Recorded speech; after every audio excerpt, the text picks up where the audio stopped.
Saludos cordiales a los telespectadores, especialmente a los de las islas de Tenerife, La Palma y La Gomera. Y nuestra más también cordial bienvenida a don Jorge Marín Rodríguez Díaz, consejero de Empleo, Industria y Comercio del Gobierno de Canarias. Don Jorge, bienvenido. Muchas gracias, estoy encantado de estar aquí con ustedes. Muy bien, vamos a recordar, como es costumbre, en el Canal 8 algunos de los rasgos de la personalidad del canal. Lo recordamos, los telespectadores los tienen muy bien presentes, pero por eso de repetir nunca está de más, ¿no? El Canal 8 es un canal de capital 100% canario, tinerfeño. La línea editorial es pluralista y en audiencia somos los segundos de las televisiones locales de la provincia de Santa Cruz de Tenerife, terceros del archipiélago canario. Bien, vamos a hablar con don Jorge y de don Jorge. Es decir, ustedes saben que una de las dimensiones de las entrevistas no es que él sea un desconocido, ni mucho menos, pero para algunos televidentes, y mucho menos en La Palma, tampoco es desconocido en Gran Canaria, y tampoco en las demás islas. Pero bueno, nunca está, repito, de más el recordar algunos rasgos de esos del quién es quién, al menos en los aspectos profesionales, ¿no? En los aspectos profesionales. Habida cuenta, digamos, de la relevancia pública, que en este momento, de la responsabilidad, la alta responsabilidad que tiene como miembro del Gobierno Autónomo de Canarias. Don Jorge, pues nació, me parece que cumplía en agosto 47 años, sí. Nació en El Paso, en La Palma, y bueno, es ingeniero industrial y también es doctor en Ciencias Económicas y Empresariales, ¿no? A veces cuando los periodistas pues conversamos con un ingeniero industrial, siempre, bueno, con todo tipo de personas, pero claro, los ingenieros industriales siempre han tenido en sus carreras la fama, sobre todo hace tiempo, la fama de élite, ¿no? Carreras de élite, los ingenieros no el ingeniero cualquiera, ¿no? Es decir, como carrera de alto nivel, nivel 1, ¿no? Para entendernos. Y luego surgió, ¿no?, lo de Ciencias Económicas y Empresariales, digamos lo que son los estudios universitarios españoles, como una novedad, ¿no? Lo cual no significa que sea menos uno, pero porque yo no iba a eso, iba a que teniendo una carrera como la de ingeniero industrial, usted no tuvo bastante, tuvo que hacer también económicas y empresariales. ¿Y qué pasa? ¿Que le resultaba estrecha la de ingeniero industrial o obedecía a otros motivos, a otras motivaciones, a otros intereses suyos? No, en absoluto, ¿Por qué esas dos carreras? En absoluto es estrecho. Lo que pasa es que estudié ingeniero industrial efectivamente y estuve un tiempo trabajando en empresas privadas. ¿Y en docencia también? Y después compartía con la docencia en la universidad, y cuando decidí entrar en la universidad a tiempo completo, pues hice el doctorado en Ciencias Económicas y Empresariales, porque me resultaba bastante complementario con lo que había estudiado de ingeniería. Eso es lo que le iba a preguntar. Para usted han sido estudios, no estudios divergentes ni antitéticos, sino complementarios. ¿Es complementaria la formación del ingeniero industrial, o puede ser complementaria la formación del ingeniero industrial, con el cultivo de las ciencias económicas y empresariales, o al revés? Desde mi punto de vista, no solo deben ser complementarias, sino que es necesario que el ingeniero, sea de la especialidad que sea, tenga una visión económica y empresarial de su actividad, porque si no estaría mal encuadrando su actividad. No se puede uno recrear en un trabajo, tiene que ser consciente de que cuando se está en ingeniería, cualquier trabajo que se haga va a tener una repercusión económica y social. Por eso creo que era una extensión buena profundizar en estudios de económicas y en empresariales.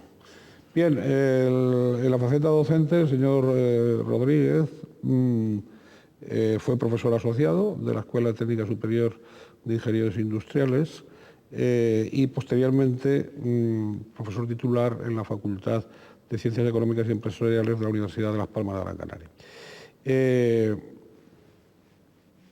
Esas disciplinas exigen pedagogías y didácticas muy diferentes, ¿o no?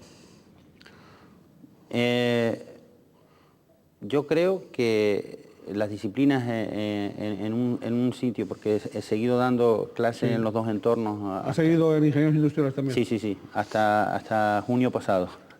Ahora con el nuevo cargo, antes lo podía compatibilizar, lo de viceconsejero, ahora me iba a resultar del todo imposible porque es muy absorbente el cargo que ocupa ahora. Pero sí que son entornos diferentes, pero yo creo que la esencia de la metodología se debe basar en cualquiera de los casos, con independencia de quienes sean los discentes, los estudiantes, en creer en lo que uno quiere enseñar, esforzarse por transmitirlo y esforzarse por ponerse siempre del lado del otro que lo tiene que aprender, a lo mejor sin gustarle como le gusta a uno. Eso es una buena actitud pedagógica. Es decir, esto viene a cuento porque ustedes lo han comprobado, o usted directamente, o con sus hijos, o con sus nietos, habrán comprobado que a veces, pues en las aulas universitarias sobre todo, se puede dar el caso de que pueda haber un profesor o una profesora que sea un pozo de ciencia, ¿no? Pero sin embargo, que no tenga esa misma sabiduría para transmitir ese dominio que tiene de sus investigaciones o de sus logros o de sus avances. Y claro, eso de ponerse en el lugar eso tiene mucho que ver también con la comunicación periodística. Por lo tanto, de ponerse del lado de la parte humana, de la ciudadanía con la que queremos comunicarnos, ¿no? Oiga, y hablando como usted ha estado estos 2 días, por lo que observa y sin que nos oiga mucho, usted en general en el profesorado universitario de Canarias observa que hay actualización pedagógica, didáctica, tal, ¿o no? Yo estoy convencido de que sí. Sí.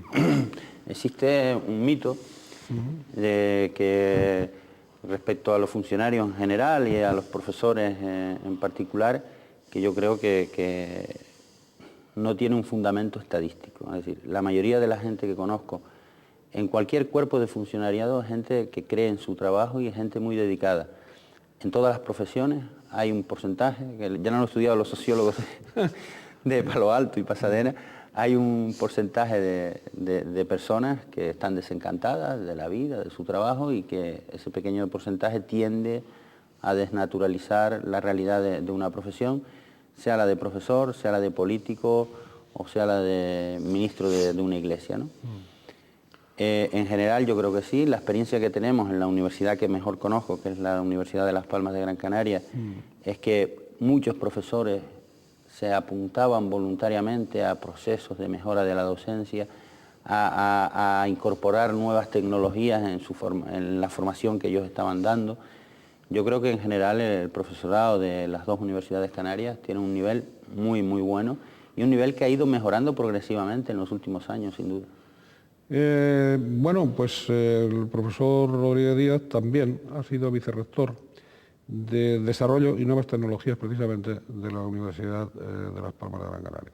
Desarrollo y Nuevas Tecnologías. ¿De qué se ocupa usted en el vicerrectorado? Me dirá, de desarrollo y de nuevas tecnologías. No, pero hay que explicarlo, porque cuando me lo propusieron...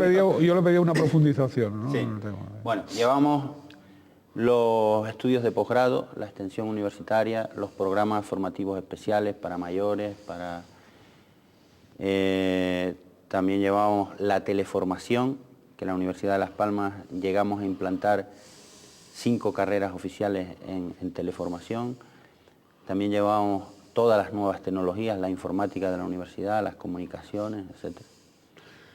Cosa a la que ahora va a llevar en el gobierno, ¿no? Curiosamente, ¿no? No, eso lo llevé cuando era viceconsejero. Ahora telecomunicaciones y Sociedad de la Información ha pasado a otros departamentos del gobierno. Sí, pero bueno, pero de todas maneras sí que pertenecen a la consejería suya. No. Está en Consejería de Presidencia y en la agencia de pues tienen que actualizar, diga que actualicen las competencias de la consejería, ¿no? Porque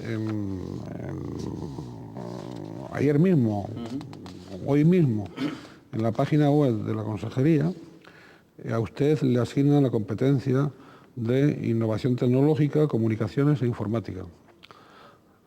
Así que si usted no está al tanto, en la página web... Tiene razón, porque ahí está copiado el reglamento interno de la Consejería, que hay un decreto que transitoriamente se aplica al interno hasta que en un plazo que originariamente era de 3 meses, ahora ya solo nos queda un mes, tengamos el nuevo reglamento de orden interno.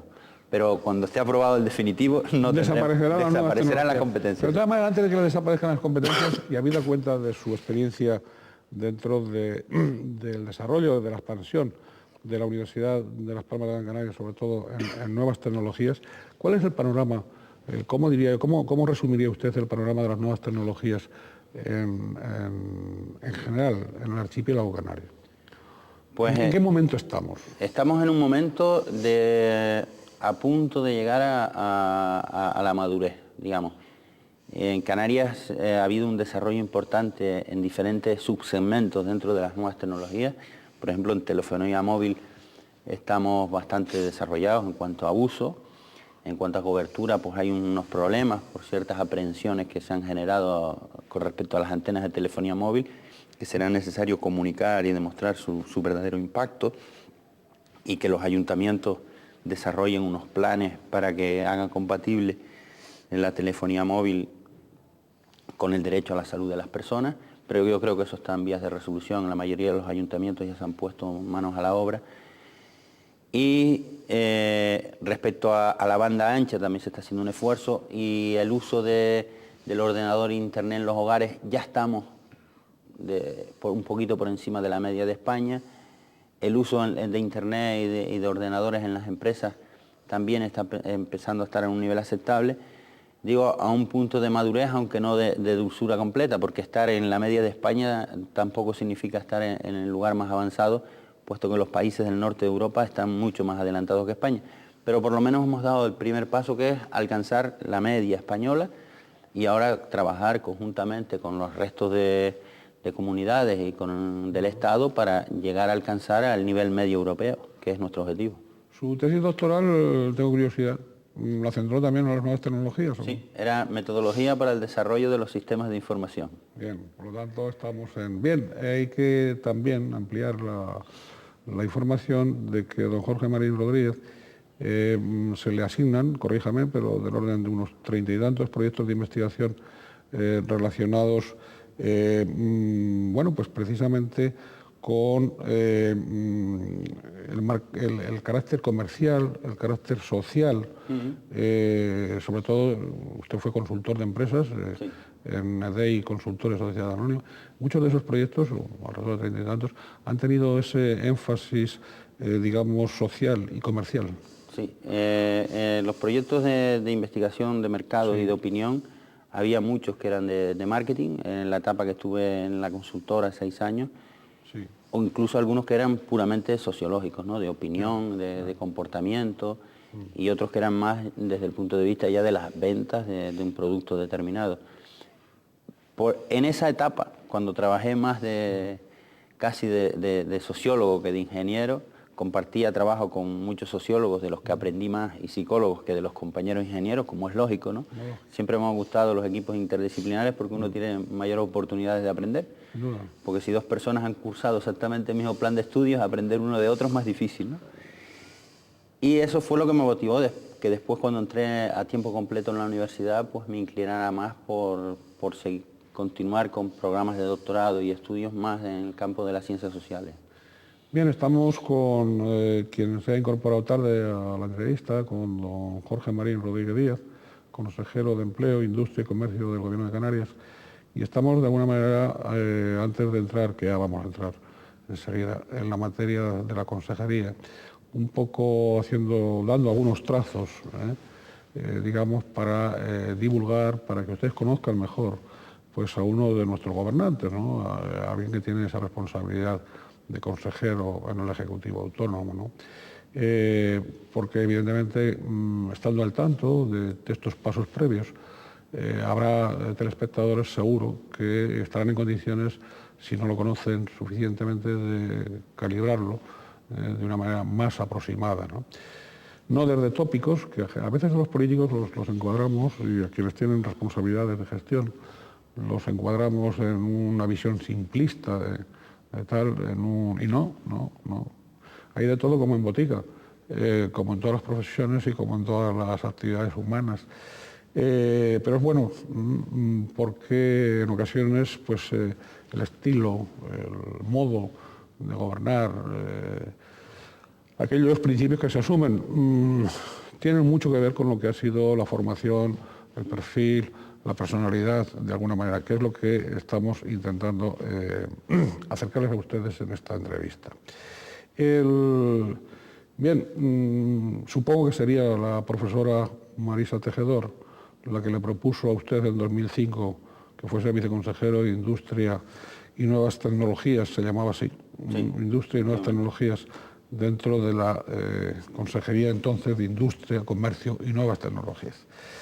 ¿Usted esperaba de alguna manera la propuesta de la profesora Tejedor?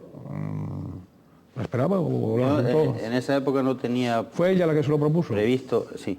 No tenía previsto el ingreso en la política y desde luego fue una sorpresa. El proceso no fue instantáneo tampoco, hubo un par de días de conversaciones, pero no mucho más. Es decir, una semana antes yo ni se me pasaba por la imaginación que yo fuera a entrar en el gobierno. No, ella también se llevó unos días para aceptar ser consejera, ¿no cree usted?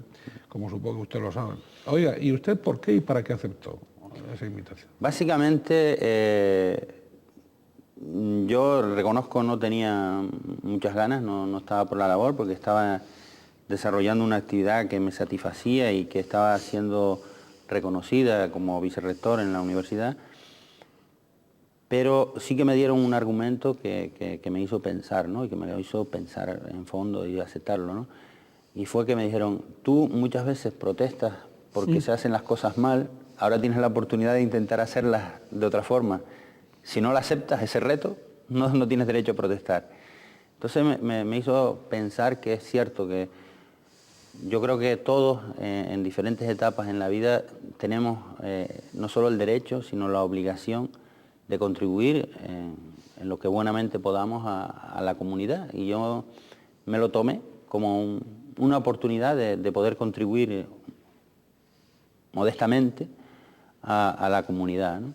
En la medida que pueda hacer cosas buenas, bien. Que no cuadra que yo esté donde estoy, le aseguro que no tengo ningún inconveniente en volver a la universidad, ¿no? Que francamente disfruto con mi trabajo. Es un buen sitio cuando se tiene vocación y cuando se quiere trabajar y cuando se siente la universidad como universalidad, etcétera. Doña Marisa es de las que trabajan y hacen trabajar. Sí. Hacen trabajar. Sí, pero a mí me gusta eso. En ese sentido somos bastante parecidos. Bien, el pasado 13 de julio es usted nombrado, el decreto lleva esa fecha, consejero de Empleo, Industria y Comercio. Me imagino que la permanencia de esos 2 años en la consejería como viceconsejero, pues digamos como segundo de a bordo de la consejería, ¿no? Le facilitó asumir el nombramiento ahora. Desde luego. Y he hecho varias declaraciones en el sentido de que parte de la motivación, aparte de que es un honor estar en el gobierno de Canarias, es continuar una tarea que empezamos hace 2 años y gran parte del equipo que empezamos hace 2 años continúa en la consejería y yo creo que hubiera sido muy imprudente estar con cambios cuando esta consejería que ha vivido muchas vicisitudes, muchos cambios, y en 2 años empezamos a organizar las cosas y a sacar proyectos que estaban atrasados durante años y años. Creo que hubiera sido un desacierto otro cambio de rumbo en la Consejería de Industria, ¿no? Yo creo que en ese sentido, por lo menos el que se haya mantenido un rumbo que de momento no ha sido certificado como negativo, yo creo que es muy positivo, es algo que se debe valorar por parte del gobierno. La presencia en la consejería de la anterior consejera, doña Marisa Tejedor, tuvo mucho que ver con el compromiso personal de ella con el presidente Adán Martín, ¿no?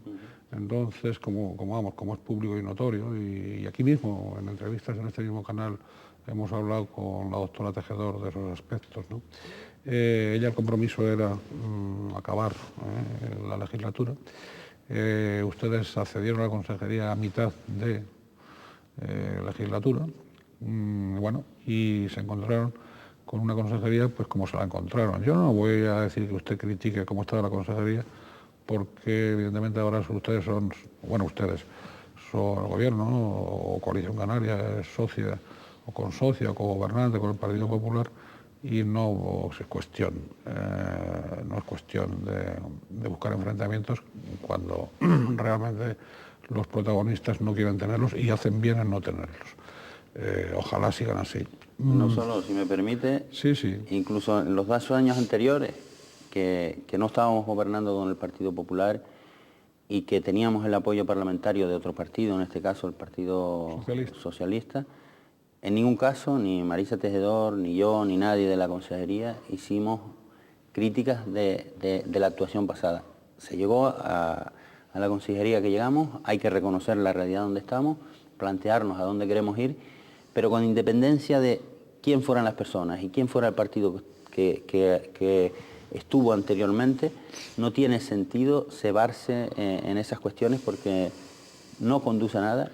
Hace tiempo que estoy denunciando y tal vez tenía usted razón ahora cuando decía que era importante conocer la formación y el origen de las personas, sí. Porque yo llevo denunciando hace mucho tiempo el debate político frívolo centrado en el ataque a las personas y no en discutir de verdad las ideas, ¿no? Probablemente tenga razón usted, cuando me estaba presentando o estaba explicando por qué se interesaba por eso, reflexioné sobre eso, digo, pues mira por qué esto yo creo que es importante, ¿no? Es importantísimo. El conocimiento entre las personas, si avanzásemos en el conocimiento de las personas, probablemente eso nos ayudaría también en el respeto a las personas. Siempre salvando, o sea, diferenciando lo que es la gestión pública de lo que es el derecho de toda persona a que no la crucifiquen, pues porque sea alta o baja, piense en A o en B, etcétera. De todas maneras, usted que no tiene fama de indiscreto, como no la tiene la profesora Tejeda, las aulas universitarias los serenan, parece ser, se encontraría la consejería como se la encontró. Bien, pero vamos a hablar digo que se la encontró, pues, de aquellas maneras.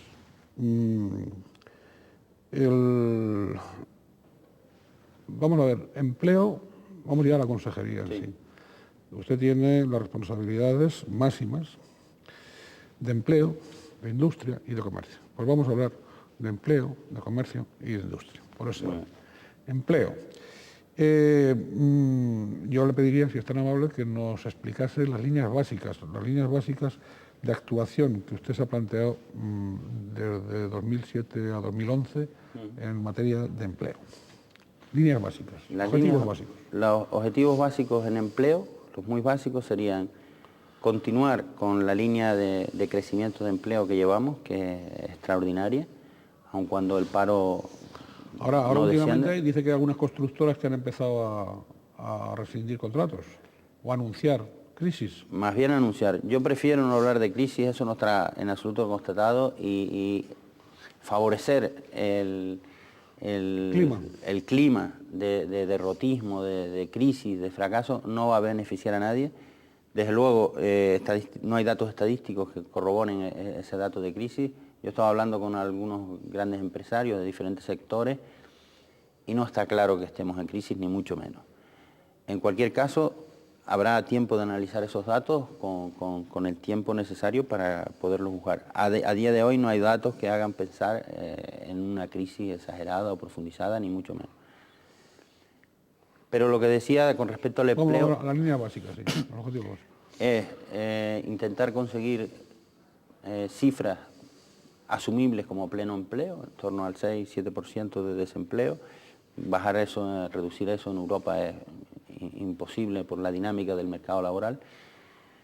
Para ello, diversificar la economía, que es uno de los motivos por los que empleo se ha unido a industria y a comercio, que tenga un mayor peso específico al sector industrial, porque eso beneficiará al empleo desde 2 puntos de vista.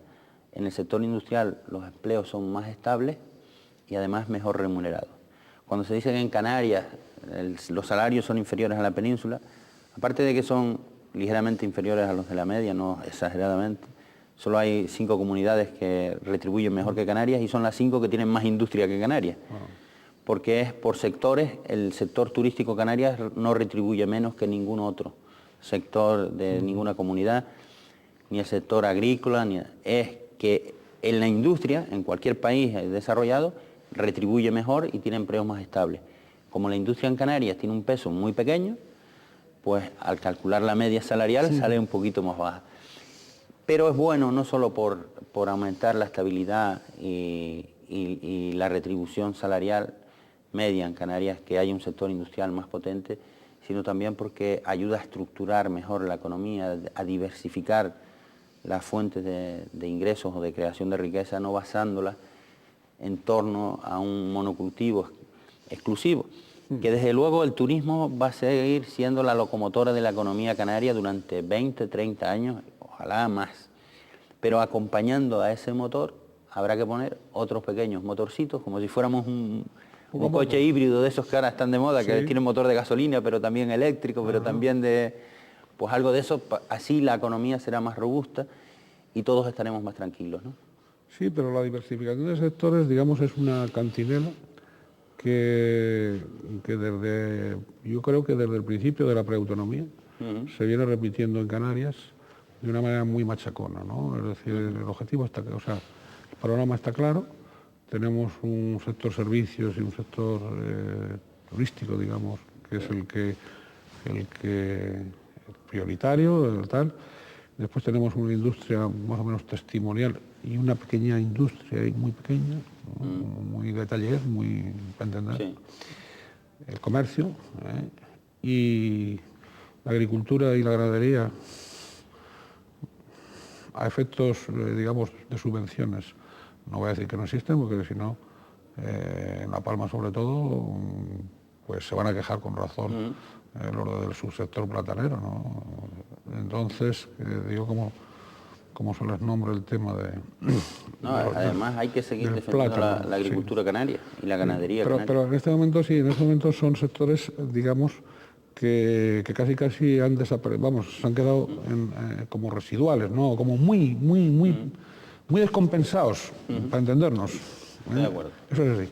Y siempre se ha buscado el equilibrio, ¿no? Pero bueno, yo no me quiero anticipar, ya cuando lleguemos al capítulo de industria profundizaremos más en este panorama, en estos horizontes. Usted desde el principio parece que ha planteado como un objetivo también el favorecer la integración, que además responde al discurso de investidura del presidente don Paulino Rivero, y a otros pronunciamientos posteriores, un plan que favorezca la integración laboral de los residentes canarios. Y ahí, por cierto, ha tenido usted, o han tenido ese plan o esos objetivos, la contestación de los sindicatos. A ver, ¿por qué la integración laboral de los residentes canarios? ¿Cómo la integración laboral? Digo, ¿cómo dentro de la legalidad? Sí, fíjense, es que de esto se ha hablado mucho porque es un tema que interesa mucho a la gente, sin duda, ¿no? En el Consejo General de Empleo presentamos el que había una necesidad de actuar sobre un segmento de población.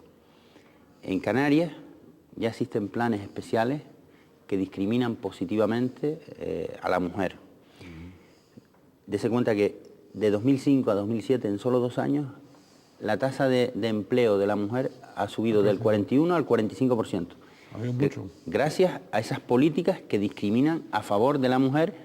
¿Y se puede discriminar por sexo según la Constitución? No, pero sí se admite discriminar para favorecer a sectores desfavorecidos, obviamente. ¿También con los jóvenes? También con los jóvenes que han pasado, los menores de 25 años, del 2005 a 2007, en 2 años solo, de 34% de empleo a 39%. También han subido 5 puntos. Pero hay otro sector, también se ha actuado, y hay políticas para favorecer a los inmigrantes, a las personas con discapacidad, a los parados de larga duración. Son 5 segmentos que se han visto que tenían dificultad para acceder al mundo laboral y se les ha ayudado. Hay un segmento de población que es residente en Canarias, que está teniendo dificultad para acceder. Ahora, Ayer salieron los datos de empleo que facilita el Ministerio de Trabajo.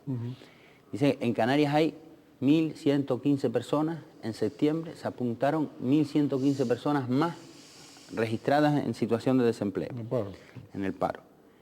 Pero en septiembre, y son los datos también del Ministerio, en Canarias se crearon 17.778, 18.000 empleos netos, más afiliados a la Seguridad Social. ¿Cómo es posible que una comunidad que está creando esa cantidad de empleos, que pueden ser cada año 20, 30.000 empleos, hace 15 años teníamos 120.000 personas en paro y ahora seguimos teniendo 120.000?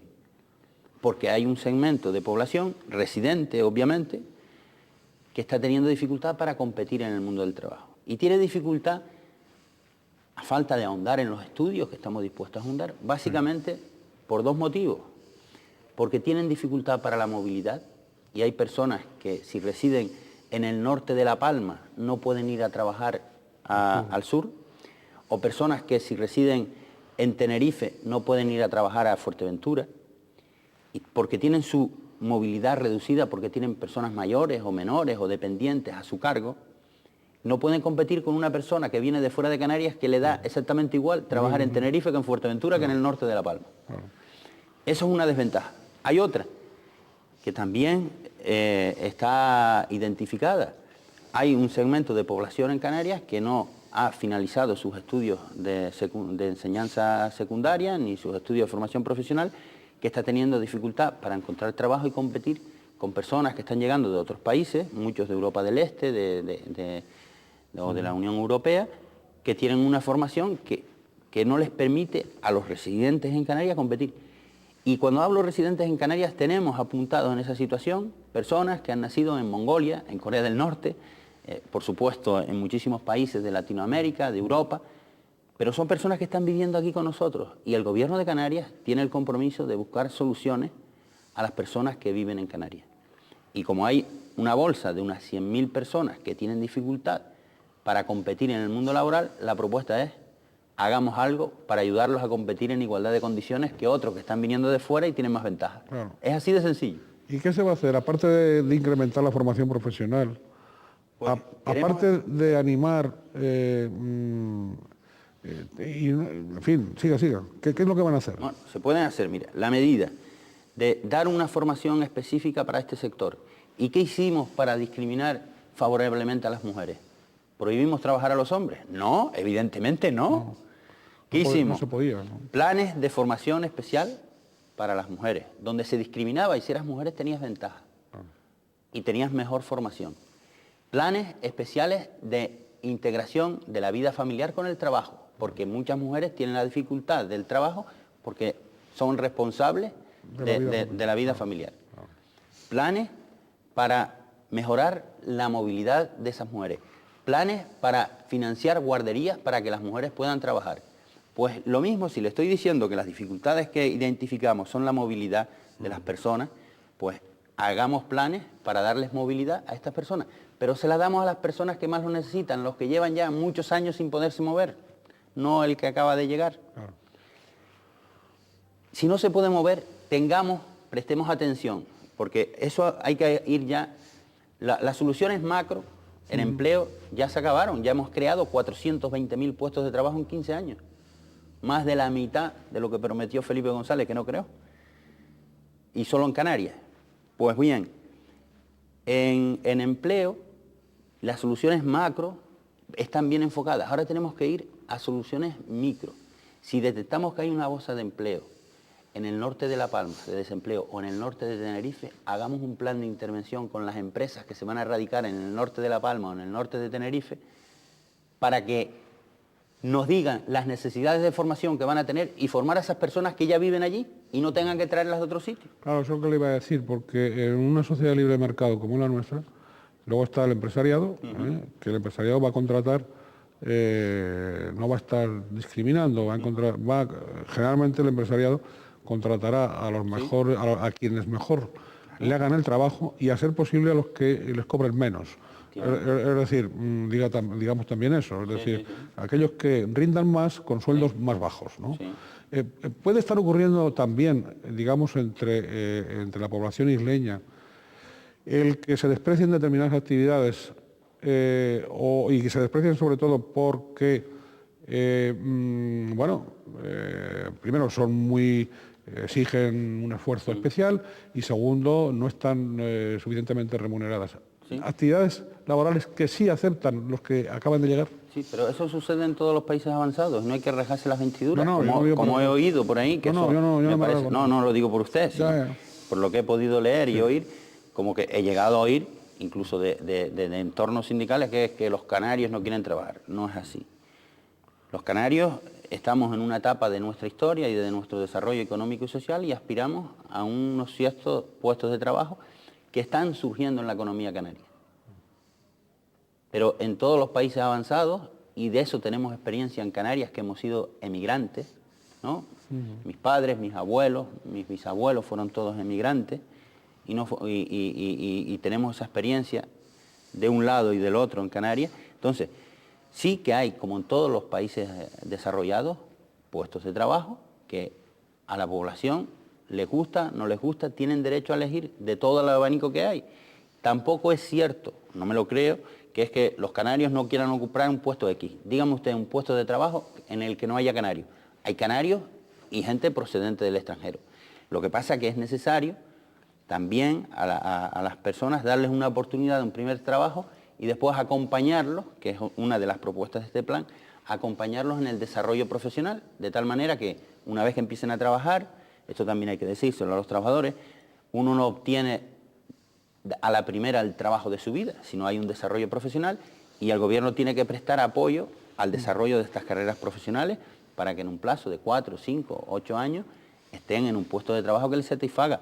Pero a mí me parece, además, completamente justo y natural que los canarios tengan aspiraciones a trabajar en un buen puesto de trabajo, sin duda. Igual que cualquier otro que viene de fuera de Canarias a trabajar aquí en ellos, exactamente igual. Evidentemente. ¿Y usted aspira o cree, o es optimista, de que va a vencer el rechazo de los sindicatos a ese plan que usted propone? Yo confío plenamente en que sí, porque primero no hemos hecho las propuestas concretas. Lo que pasa que cuando discutamos qué propuestas estamos haciendo, yo no creo que un sindicato se oponga a que un trabajador consiga trabajo. No me lo puedo creer. Por supuesto. Otra cosa, yo me puedo creer que haya partidos políticos que les interesen más los votos que las personas. Eso me lo puedo creer, pero que a un sindicato, cuando se le presente un plan, digamos, lo que queremos es que las personas que residen en Canarias no haya 100.000 sin empleo, reducir esta cantidad, yo creo que no se pueden oponer con argumentos que no rechazan en otros planes. Porque lo que hemos oído sistemáticamente que es xenófobo o xenofóbico, el que exijamos 3 años de residencia, esos sindicatos y sobre todo ese mismo partido político, que es el Partido Socialista, ha aplaudido con fruición el plan para ayuda de jóvenes a encontrar vivienda del presidente Zapatero, que exige 4 años de residencia en España. Eso no es xenofobia. Pero el plan que presenta Paulino Rivero, que pretende exigir 3 años de residencia, sí es xenofobia. Eso no hay manera de entenderlo, no hay manera de casarlo, sino es por parte de una demagogia política, ¿no? Bien, vamos a dejar las demagogias y vamos al quehacer conjunto. ¿Usted estaría dispuesto también en ese diálogo con los sindicatos a incorporar alguna de las iniciativas que puedan aportar al plan las fuerzas sindicales? Bueno, es que la propuesta fue, aporten iniciativas ustedes y aporten iniciativas los empresarios y dentro de un mes nos vemos con las iniciativas que traiga cada uno de ustedes, el gobierno, los empresarios y los sindicatos. Ni siquiera nosotros hemos propuesto el plan, este es el plan cerrado ni nada, sino hagamos aportaciones, veámonos dentro de un mes o dentro de 2 meses con las aportaciones de todos. Y sin embargo dice, no que es xenófobo, pero ¿xenófobo qué? Si no hemos hecho las propuestas. Bien, bueno, supongo que el diálogo siempre supera cualquier tipo de... confío en ellos, sinceramente. De prejuicios. Háblenos del impacto del PIEC.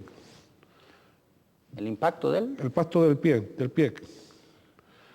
Del plan, bueno, vamos a pasar, ¿usted cree que, voy a pasar a otro asunto, a las mujeres y los jóvenes, esas medidas que ha habido de incremento, de incorporación, de integración laboral, ¿han sido programas suficientes, incluso en una economía libre de mercado, o piensan en profundizar en alguno de los programas? Están teniendo buen desarrollo. Ahora entiendo la pregunta, se refería con esto al impacto del plan del PIEC, ¿no? Sí. Porque como ahora en estos días está de moda el PIEC de educación, que no aparece en los presupuestos generales, es el PIEC de empleo. Era el de empleo. Pues este plan ha tenido, yo creo, buenas repercusiones. Desde luego, toda la política de fomento del empleo de Canarias, tanto la que se financia con el PIEC como la que se financia con el plan operativo de fondos sociales europeos, merece ser revisada periódicamente, además, para aquellas medidas que no ofrecen los resultados esperados, pues o las mejoramos o las sustituimos por otras. Bien.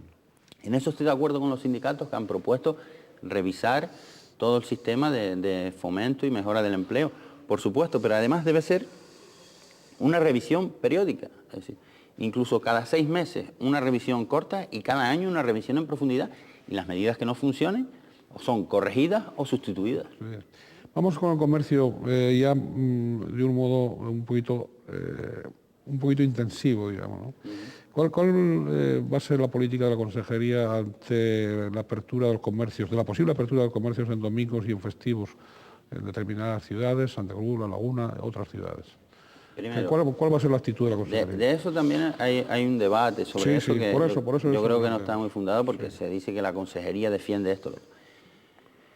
Uno de los objetivos de la Consejería es elaborar una nueva normativa de horarios que es para toda Canarias, que desde luego tendremos que conciliar los intereses de los distintos sectores dentro del comercio y de otros sectores de población, y que ahí lo intentaremos y que lo haremos con el diálogo. Y otra cosa es lo que se ha dicho de convertir, primero, quien tiene la competencia de solicitar el tratamiento de municipio turístico preferente es el ayuntamiento, cosa que no ha hecho, por lo menos no nos lo ha comunicado, ¿no? Entonces, en ese sentido, no creo que haya lugar al debate que ha habido estos días en la prensa, porque no es esa la posición de la Consejería. La posición de la Consejería, en estos 2 últimos años, hemos hecho casi todas las cosas en comercio por consenso, o por lo menos por el acuerdo de la inmensa mayoría de los agentes del sector, tanto las asociaciones empresariales como las sindicales, como las cámaras de comercio. Entonces, no creo que vaya a haber mayor confrontación en ese sentido. Le aseguro que lo haremos con el consenso de más del 80% del sector como mínimo. Yo aspiro al 100%. Oiga, consumidores, ¿tienen suficiente cuerpo de inspección para vigilar la calidad de los productos y esas cosas o no? Pues la verdad que ni en consumo ni en casi ninguna área, ni siquiera en Hacienda, hay suficientes inspectores nunca, ¿no? Porque siempre hay posibilidad de mejorarse las cosas. Lo que sí es cierto que tanto desde el punto de vista de la directora general como los funcionarios están haciendo un esfuerzo enorme. Estamos haciendo un esfuerzo enorme por eso, por resolver los casos que hay, y también hemos planteado la necesidad de en ciertas áreas contar con un mayor número de inspectores. Lo que sucede es que la administración pública tiene el tamaño que tiene. A todos nos gustaría que hubiera más profesores en las universidades. Sin duda. Y mejor pagados, claro. Oiga, don Jorge, las pymes, la relación entre pymes y grandes superficies, ¿cómo va ese? Mire, yo creo que va muy bien. Me he reunido con ambos. Y a todos les he explicado la idea que tenemos y que venimos defendiendo y que queremos seguir defendiendo. Es posible que coexistan las pymes y las grandes superficies. Y es muy difícil que exista una sin la otra.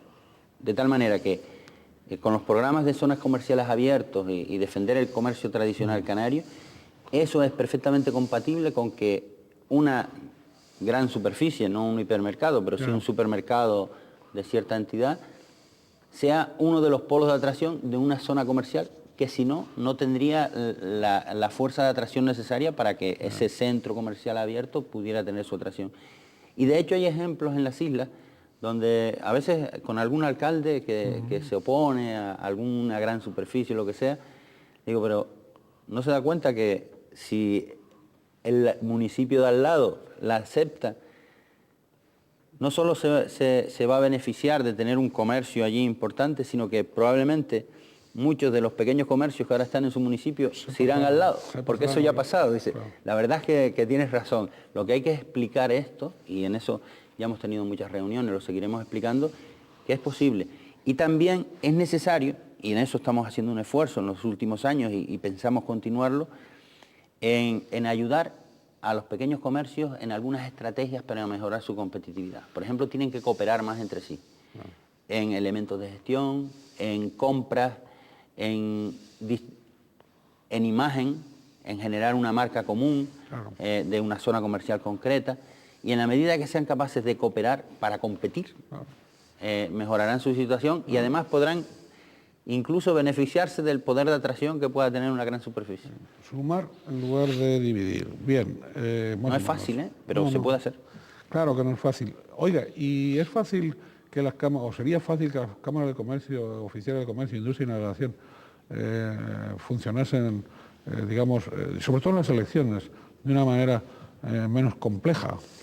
Sí, vamos a ver, las elecciones en las cámaras de comercio son complejísimas, queremos simplificarlas y probablemente tenemos que hacer unos ajustes en las leyes de cámaras para que mejoren su participación.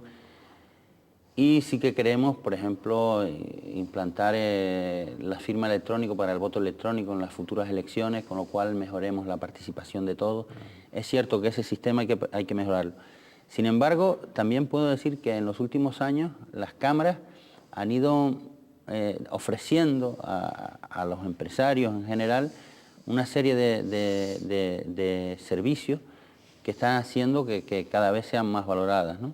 Y que tenemos que profundizar por ahí. Esta mañana estuve en la Cámara de Comercio de Santa Cruz de Tenerife inaugurando unas jornadas para difundir la cultura innovadora entre los empresarios. Esto no era pensable hace 5 años en Canarias, que las organizaciones empresariales reconocieran de esta manera tan necesaria y tan radical el que tengamos que innovar y que estén trabajando unidos entre ellos, porque además participan otras asociaciones empresariales y en colaboración con las administraciones públicas para difundir esta cultura innovadora. Bien, antes de la entrevista hablamos del horizonte de la industria. Nuestra industria, de luego, es modesta, digamos, en cuanto a aportación al PIB. Yo no sé si disminuida, si marginada, si olvidada, si no promocionada, no sé. ¿Cabe estimular algún tipo de desarrollo industrial? ¿Y qué desarrollo industrial concretamente? Desde hace un par de años estamos empeñados en algo que puede ser una utopía, pero igual dentro de unos años deja de ser utopía para ser realidad, que es impulsar una industria basada en el conocimiento. Las premisas son muy sencillas. Tenemos que hacer un uso muy inteligente del territorio, que es nuestro recurso más escaso. Pero de los otros 2 recursos que se necesitan hoy en día para poner una industria, que ya no son los tradicionales de la tierra, el acceso a las materias primas y tal, sino que es el conocimiento y el capital, Canarias es rica en eso. Hace 15 años no, pero ahora sí, tenemos conocimiento, y usted lo conoce muy bien porque sé que es un colega universitario, sabe que estamos sacando generaciones muy bien formadas, una parte de las cuales se va a trabajar a los países más competitivos del mundo, Estados Unidos, Irlanda, Alemania, Finlandia. Y tenemos capital por primera vez en Canarias, tenemos mucho dinero en la Reserva de Inversiones de Canarias. Y más que vamos a tener porque nos ha admitido la Unión Europea en los próximos 7 años 7.000 millones de euros, que se dice fácil. Una parte de ese capital y todo ese conocimiento tenemos que dedicarlo en los próximos 7 años a crear empresas de base tecnológico o empresas basadas en conocimiento, que no son intensivas en ocupación del territorio, ni son intensivas en consumo de materia prima. La materia prima es el conocimiento. Yo creo que si apostamos por esto, en este periodo de 7 años de plan operativo europeo que nos ha concedido la Unión Europea, podemos incrementar unos cuantos puntos la participación de la industria en el PIB y además por el lado más sólido, que es el conocimiento. No en industrias contaminantes. Muy bien, y efectivamente, y más estable también. Oiga, leves apuntes sobre energía, porque se nos va el tiempo. Concurso eólico, no le voy a preguntar por lo que sucedió, sino por lo que va a suceder. ¿En qué proceso está el concurso eólico? Puede también preguntar por lo que sucedió. ¿Y qué es lo que sucedió? Fue anulado el concurso eólico pasado por un fallo de forma en el decreto que le daba sustento. Bien. Que no era de la legislatura pasada, sino de la anterior. La anterior. Bien. Con el concurso eólico actual, el plazo de presentación terminó hace unos días. Todavía estamos recibiendo algunas propuestas porque sabe que la ley permite presentar en diferentes registros y tenemos la esperanza de finales de año, principios del año que viene, adjudicar. Con transparencia, De hecho, con baremos serios. Este baremo, eso sí que lo conoce todo el mundo, es 100% objetivo. A menos que alguien haya cometido un error, todo el mundo sabe la puntuación que tiene. Todo el que se presentó al concurso, porque uno de los documentos es rellene aquí su puntuación. Baremo por baremo. Y no hay ninguno subjetivo. No hay ninguno a criterio de la mesa, no hay ninguno. Y si participan los ayuntamientos en alguna de las empresas, ¿no es una competencia desleal con respecto a la iniciativa privada? No. Los ayuntamientos están capacitados para realizar actividad económica. Si la ley no se los prohíbe, yo no se los puedo prohibir. Entonces, un ayuntamiento puede poner una librería, o que no me parece lo adecuado, pero legalmente lo puede hacer, o puede poner, hay varios ejemplos, ¿no? Hay ayuntamientos que ganan dinero alquilando plazas de aparcamiento. Eso ya corresponde a la política municipal y a lo que la ley de ordenación de las administraciones locales les permite a los ayuntamientos, ¿no? Sobre el gas, proyectos sobre el gas. ¿Hay proyectos sobre el gas? El gas sí. Ahora mismo se está a la espera de la autorización administrativa previa para la planta de gas de Tenerife. La planta de gas de Las Palmas va más retrasada por parte del Ministerio de Medio Ambiente, que todavía no ha hecho la declaración de impacto ambiental. Estamos promoviendo reuniones para desbloquear el caso en Gran Canaria. Y desde luego el gas es necesario y no es el falso debate de gas renovable, es decir, las energías renovables están planificadas ya en el Plan Energético de Canarias que aprobó el Parlamento de Canarias este mismo año, 2007, en la pasada legislatura, en marzo, están planificadas para llegar al máximo que se pueda. El debate es si fuel oil o gas. No es gas renovable, porque en el esquema de la energía en Canarias es muy importante tener claro. Lo primero es ahorro energético, uso racional de la energía al máximo. Lo segundo, energía renovable al máximo. Y lo tercero sería diversificar las fuentes primarias de energía, que de momento solo el petróleo, poder tener petróleo y gas. Oiga, ¿y la Consejería contempla impulsar o favorecer o estimular otras fuentes energéticas, energía solar, etcétera? Por supuesto. Todas las energías renovables están contempladas en el PECAN, cada una en su nivel de aportación. Sucede que la energía fotovoltaica... pero digo ahora, durante su mandato en la Consejería. Sí, claro. De hecho, se está implantando solar térmica y tenemos programas de ayuda para subvencionar la energía solar térmica de baja temperatura, que es la que se pone en los paneles para calentar agua para las casas.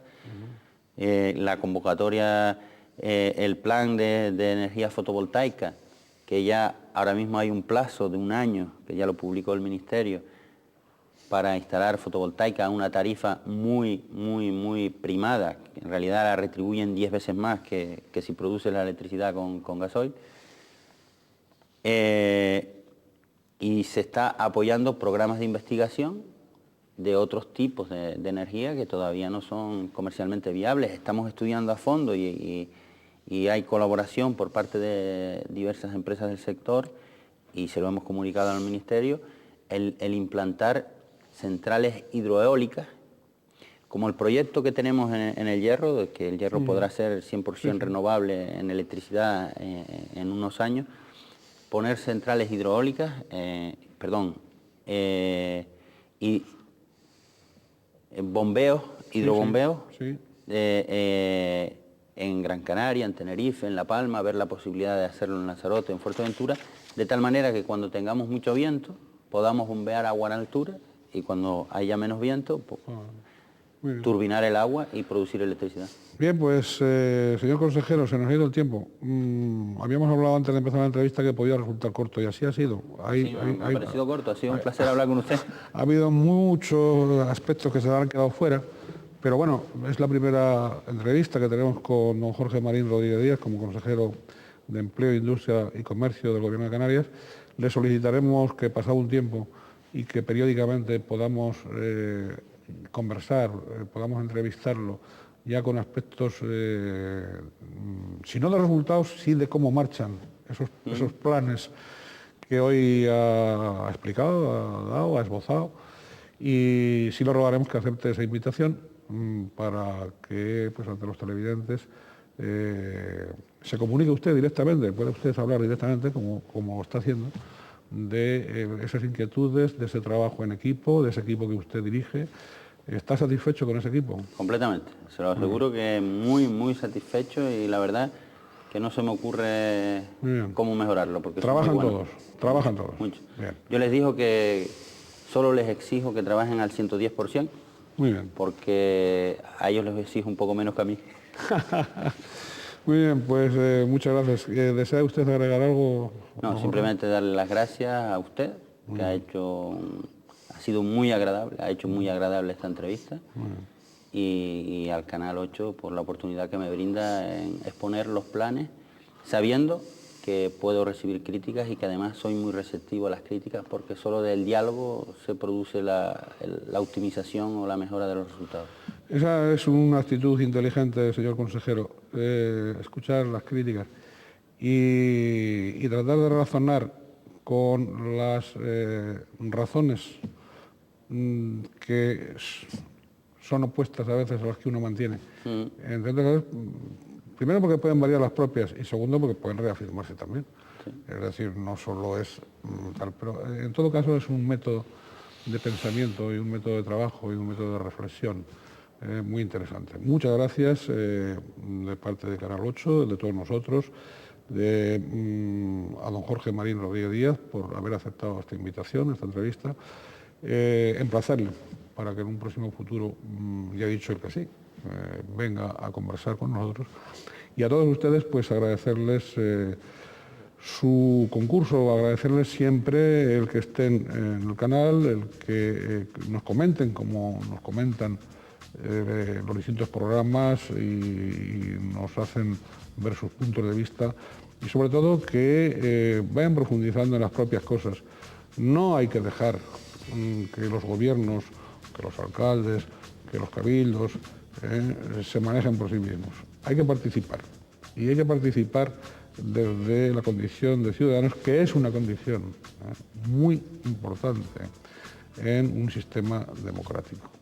Sin ningún tipo de complejos y siempre pensando en el bien común, les deseamos que sean felices siempre en la medida de lo posible.